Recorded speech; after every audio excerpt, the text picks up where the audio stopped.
500 point बोला तो लिखते लिखते उन्होंने ऐसे लिखा था S&P 500 को गिरा, ऐसा कुछ था। तो आपसे याद रखिएगा, मैं बता दूंगा यूएस के मार्केट ऐसा कुछ नहीं हुआ है, एकदम मिला जुला कामकाज था। खैर, गुरुवार की सुबह चलिए तैयारी कर लीजिए एक और बेहद इंपॉर्टेंट सेशन की। आज 3 दिन की जो मॉनेटरी पॉलिसी कमेटी की बैठक चल रही है, आज थर्ड डे कल्मिनेट होगी और आज सुबह तड़के 10 बजे क्रेडिट पॉलिसी का अनाउंसमेंट होता हुआ नजर आएगा। शक्तिकांता दास साहब एक स्पीच प्रेजेंट करेंगे हमेशा की तरह। एक्सपेक्टेशंस क्या हैं, कुछ डिटेल में आगे समझा दूंगा आप लोगों को। उसके बाद आज कई सारे इंपॉर्टेंट ग्लोबल क्यूज दिन भर लाइंड अप है, जैसे सुबह तड़के कुछ ही देर में जापान का जीडीपी नंबर, शाम को यूरोजोन का जीडीपी आंकड़ा और रात में यूएस के जॉबलेस क्लेम्स के नंबर्स आ जाएंगे। तो तीनों इंपॉर्टेंट। और सबसे इंपॉर्टेंट, आज हम लोग वीकली ऑप्शंस एक्सपायरी की तैयारी कर रहे होंगे, निफ्टी और निफ्टी बैंक दोनों की। कुछ दिन बाद ये ट्रेंड बदलने वाला है, इसीलिए एम्फसाइज कर रहा था। नीरज जी की रिसर्च के हिसाब से ये हफ्ते का सबसे हैप्पी डे है।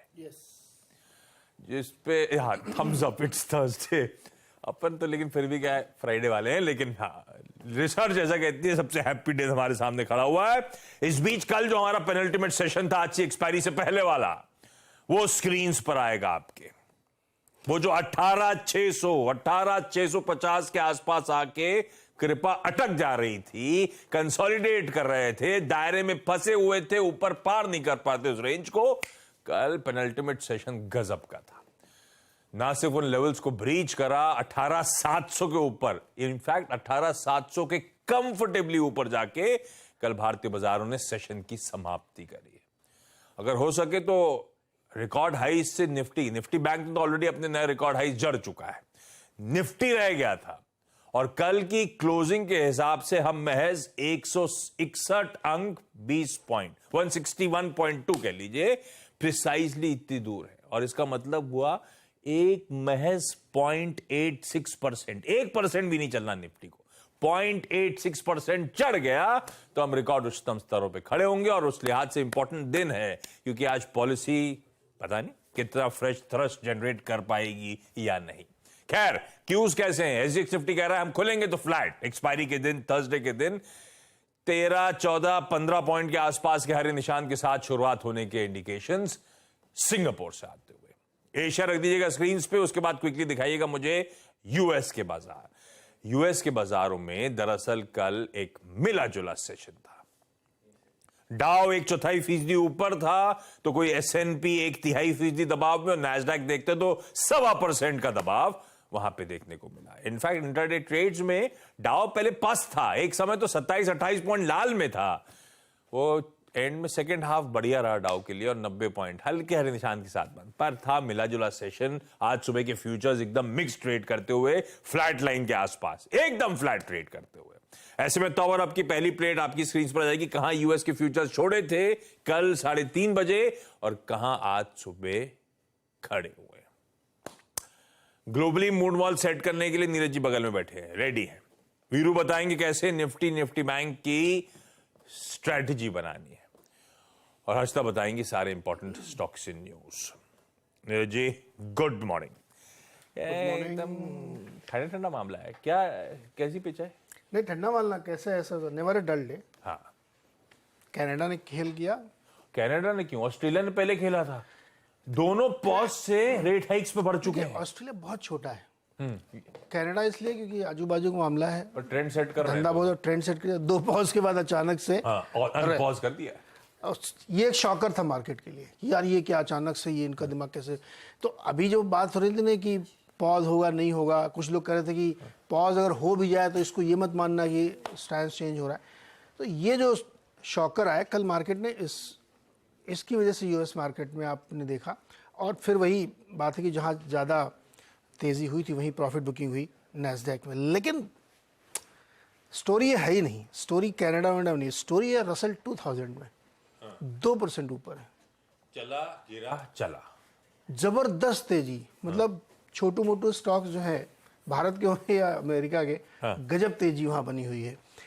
तो अंडरटोन अभी भी बिल्कुल बुलिश है, भले ही कनाडा ने खुद भी शॉकर दे दिया हो, कुछ भी कर दिया हो, तो सारी स्टोरी वहीं पे है।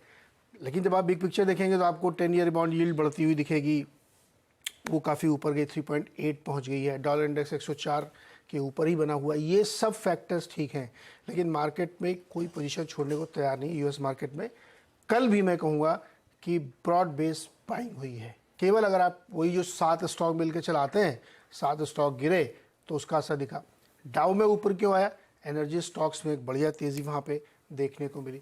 तो ये एक बिग पिक्चर के तौर पे आपको देखना चाहिए कि अंडरटोन बुलिश है, लेकिन कुछ कुछ खबरों की वजह से गिरा। अब बहुत सारे फंड में, जैसे एक बहुत बड़ा हेज फंड है ब्रिज वाटर, और रे डेलियो उसके फाउंडर हैं। अब वो हमेशा जब भी बोलते हैं तो वैसे ही बोलते हैं, जैसा कल फिर उन्होंने कहा कि बावजूद इसके कि ब्याज दरें रुक जाएं, इकॉनमी के लिए अच्छा नहीं होगा, बहुत बुरे दौर से गुजरेगी इकॉनमी, क्योंकि डेट मार्केट कुछ दूसरी कहानी सुना रहा है और डेट बहुत बड़ा हो गया, उसके बाहर नहीं है, तो दिक्कत हो सकती है। तो इस तरह के इधर उधर के छटपुट कमेंट आ रहे हैं जो कॉशन दे रहे हैं। लेकिन चूंकि नेक्स्ट वीक दोनों इवेंट हैं, सीपीआई और फेड की बैठक, तो उसके मद्देनज़र हमको लगता है कि मार्केट अपने आप को रीएडजस्ट कर रहा है, लेकिन कहीं कोई दिक्कत मुझे दिखी नहीं।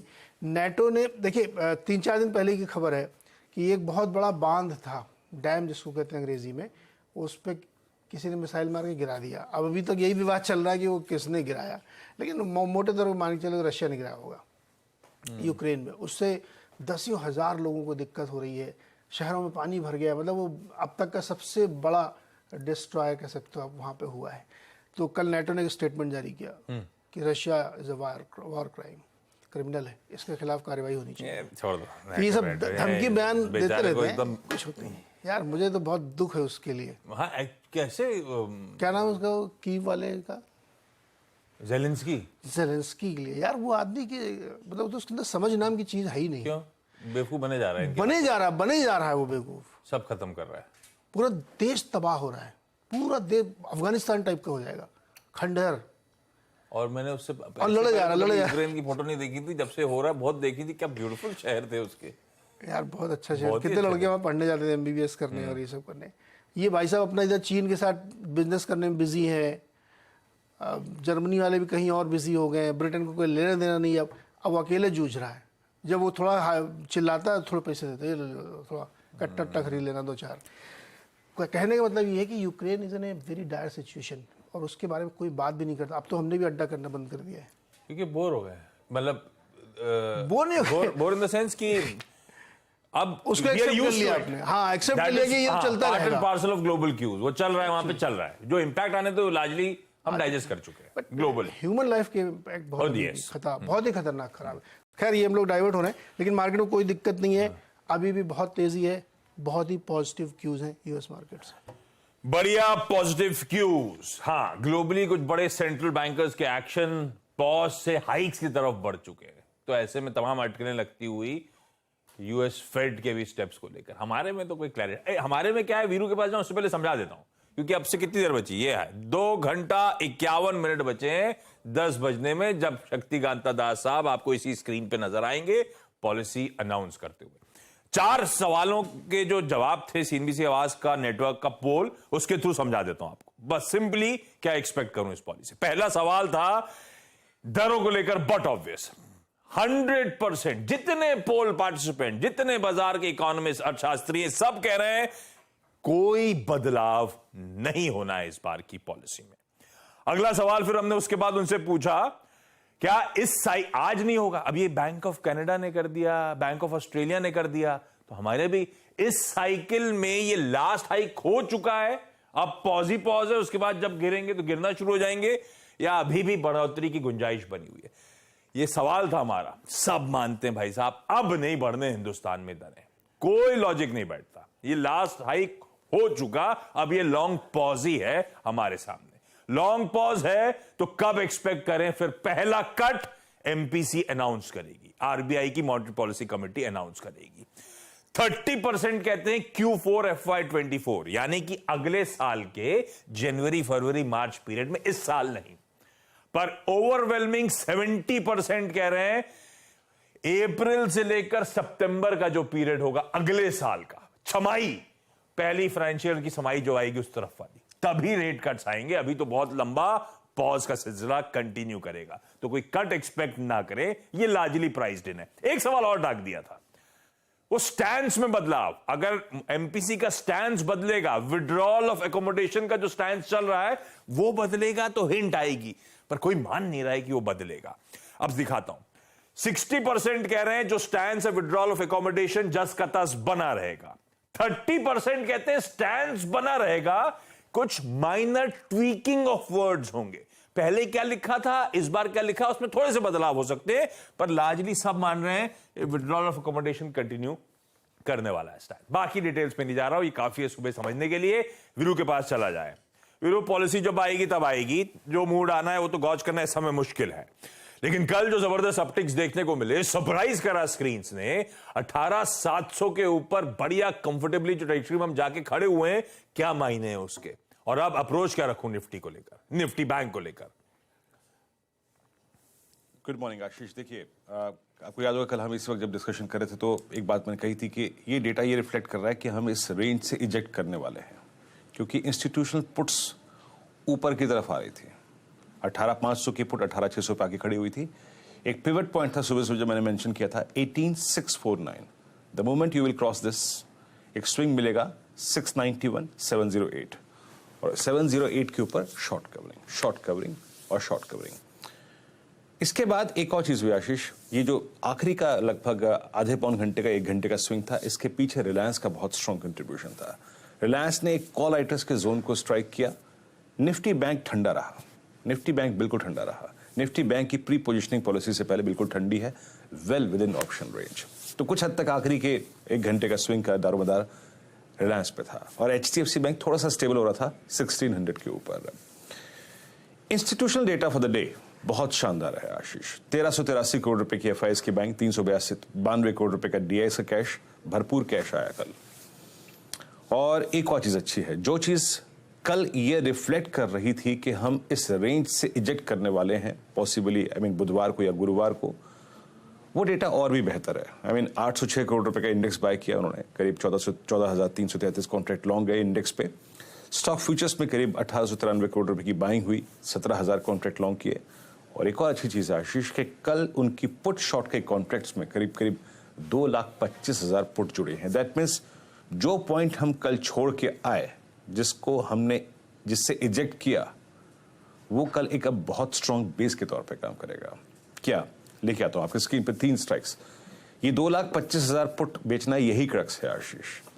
आप अपनी स्क्रीन पे देखेंगे आउटस्टैंडिंग वाई आशीष, अब अगर किसी कॉल में सबसे बड़ा है तो वो है 18,900, 18,900, यानी नया हाई नहीं लगेगा, इसको कोई बैट नहीं कर रहा है। 18,800, 900 पे करीब 1 करोड़ और 1 करोड़ 3 लाख कॉल खड़ी हुई है। पर अच्छी बात है आशीष कि कल जैसे हम जो कमेंट्री में कह रहे थे कि 708, 18,708 ये टिका तो इसके बाद शॉर्ट कवरिंग आएगी।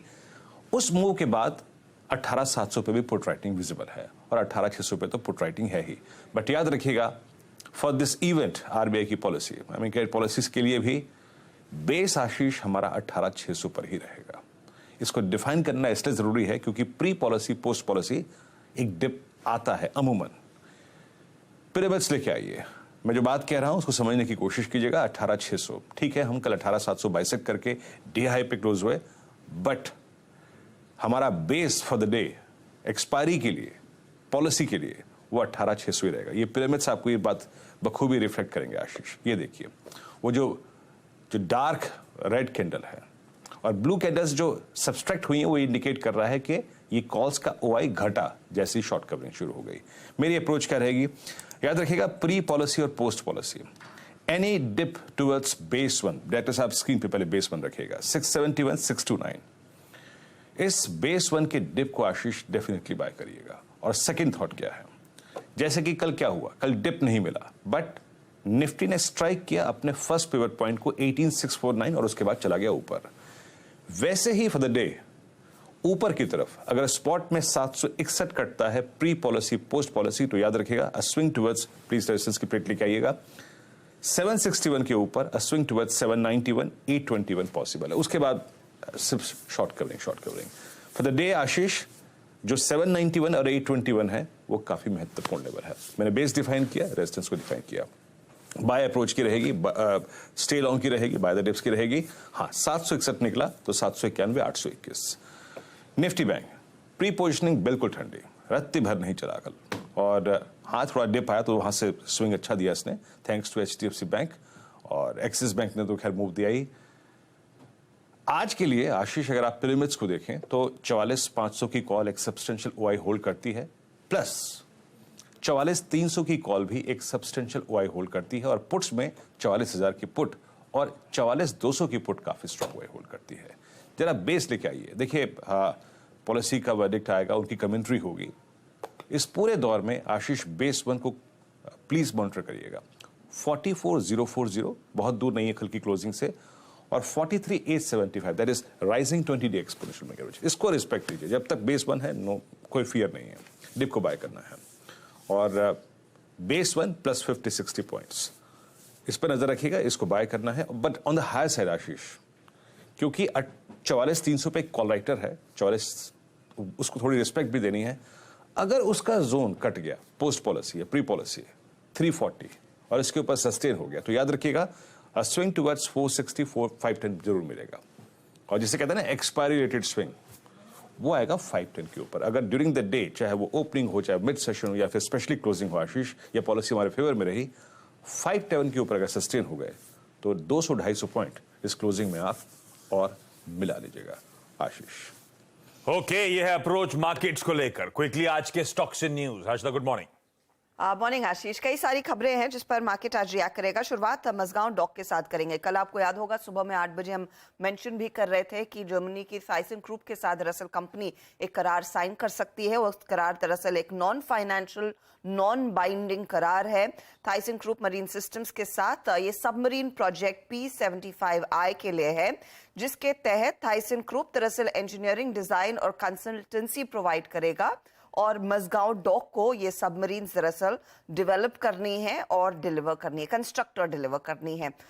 तो वो इनफैक्ट एक अपडेट जो आप स्क्रीन पर रखेंगे। वैसे भी स्टॉक पिछले कई दिनों में आउट परफॉर्मर रहा है। टाटा एलेक्सी के लिए एक बहुत बड़ी development. Tata Elxsi basically space tech में अब एक बड़ा प्लेयर के तौर पर गिना जाएगा। इन्होंने इसरो के साथ दरअसल एक पार्टनरशिप की है गगनयान का जो मिशन है उसके लिए। अब गगनयान में हम सब जानते हैं पहला अटेम्प्ट होगा भारत की तरफ से 3 एस्ट्रोनॉट्स को स्पेस में भेजने का, और उसके लिए क्रू मॉड्यूल दरअसल डेवलप कर रही है टाटा एलेक्सी। टीम की रिकवरी के लिए, यानी कि स्पेस का चक्कर लेकर जब वापस आते हैं उसके लिए क्रू मॉड्यूल स्पेसिफिकली तैयार किया जाएगा टाटा एलेक्सी की तरफ से। तो मैकेनिकल डिजाइन तैयार कर रही है टाटा एलेक्सी इस पर्टिकुलर प्रोजेक्ट के लिए, और टाटा एलेक्सी एक प्रेफर्ड पार्टनर साबित हो रहा है इसरो के कुछ और सिमिलर प्रोजेक्ट्स के लिए। तो एक बड़ी डेवलपमेंट, और टाटा एलेक्सी पर आज आपकी नजरें होनी चाहिए। गति भी आज खबरों में है, जहां पर मई का अपडेट आ गया है बिजनेस का। मई का जो टोटल वॉल्यूम है, जहां पर सरफेस और एयर एक्सप्रेस दोनों आप मिलाकर देखेंगे तो करीब 9% का इजाफा है month on month. Total volume में हमने देखा है करीब 9% का इजाफा, और ईयर ऑन ईयर करीब 1% का इजाफा। ट्रेंड इंप्रूव हो रहा है कंपनी की तरफ से, ये दरअसल आश्वासन आता हुआ, और एक स्ट्रॉन्ग बेस के बावजूद दरअसल वो अपने वॉल्यूम्स को मेंटेन करने में कामयाब रहे हैं। तो ये फिलहाल एक और स्टॉक जो रेडार पर रहेगा। टेक महिंद्रा के लिए LIC ने एक अपडेट दिया है। LIC ने दरअसल नवंबर से लेकर जून तक अपना स्टेक करीब करीब 2% बढ़ाया है। टेक महिंद्रा में जो 6.86% स्टेक था वो अब 8.88% के आसपास आ गया है।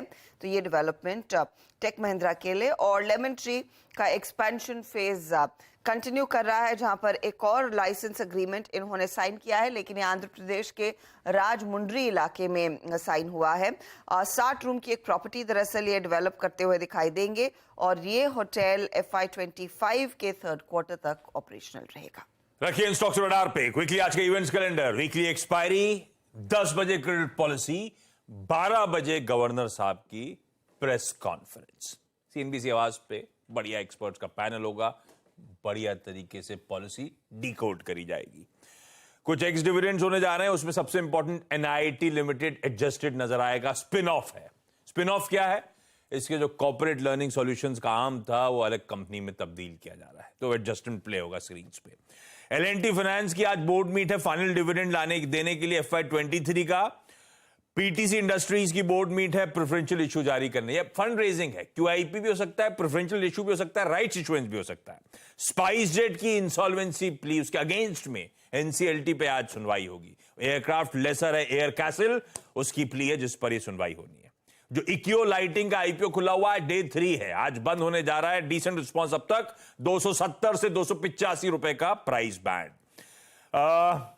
अच्छा, तिरुपति बालाजी आज उनके दरवाजे खुलने जम्मू में। जम्मू में ये तिरुपति देवस्थान ने धीरे धीरे एक्सपेंशन करा है ना, 6 जगह पहुंच चुके हैं। आज जम्मू की बारी है। ये कंस्ट्रक्शन जब हो रहा था तो ये बढ़िया था, बहुत ही ब्यूटीफुल। ये जम्मू का है। ये जम्मू की इमेज है। कल आप तो भूमि ताजी इमेज लाते हैं, आज तो खैर लोग आ जा सकते हैं। कल भूमि पूजन हुआ है आपके इलाके में। उल्वे में हुआ है। यस, आपके इलाका, मेरे को लगा भोपाल में। मैं देख रहा था भोपाल में उन्होंने डाला नहीं, आएंगे नहीं अभी भोपाल में। MP नहीं है उनके रडार पे। 12 में हुआ है मेरे ख्याल में। उल्वे में हुआ है। उल्वे मतलब नवी मुंबई में, एक बॉम्बे के पास भी आ रहा है। तो ये एक्सपेंशन, ये 6th बालाजी टेम्पल जो आंध्र प्रदेश के बाहर। ICC वर्ल्ड टेस्ट चैंपियनशिप का इंडिया वर्सेस ऑस्ट्रेलिया जो फाइनल चल रहा है, डे 2 आज। वर्ल्ड ओशियंस डे है आज। तो बेसिकली पब्लिक को समझाना हमारे ह्यूमन एक्शन से ओशियंस में कितना नुकसान होता है। और एक इमेज स्क्रीन पे रखता हूं, वही इमेज दिखा सकता था मैं। आप सब ने एक बहुत कंट्रोवर्शियल और वायरल न्यूज स्टोरी जरूर देखी होगी। यूरोपियन सेक्स चैंपियनशिप स्वीडन में आज से। बोलिए, देखिए। तो दरअसल ऐसी न्यूज सबने पढ़ी है, ऐसा कुछ नहीं होने जा रहा है। स्वीडन की अथॉरिटीज ने कंफर्म कर दिया है। Swedish sports confederation, even Swedish news agency की तरफ से रिपोर्ट्स आ गई हैं कि ये सारे क्लेम्स इंटायरली फॉल्स हैं। ऐसी कोई चैंपियनशिप आज से शुरू नहीं होगी। ब्रेक ले रहा हूं, ब्रेक के उस पार कमोडिटी करेंसी मार्केट्स की टॉप स्ट्रैटेजीज।